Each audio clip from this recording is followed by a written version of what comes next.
হৃদরোগে আক্রান্ত হয়ে হাসপাতালে ভর্তি বলিউডের জনপ্রিয় কমেডিয়ান টিকু তালসানিয়া। বর্তমানে অভিনেতার বয়স 70।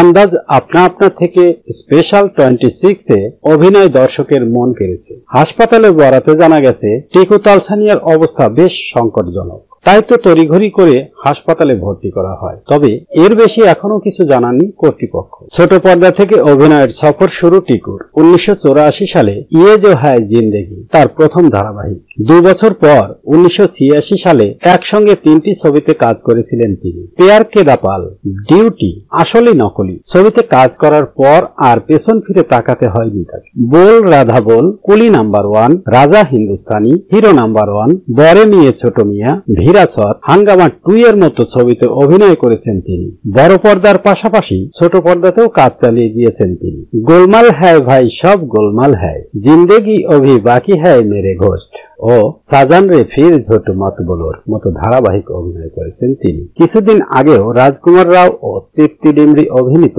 ভিকি বিদ্যা কা ইয়ে ওয়ালা ভিডিও ছবিতেও অভিনয় করেছেন টিকু। খবর ইন্ডিয়া টুডে।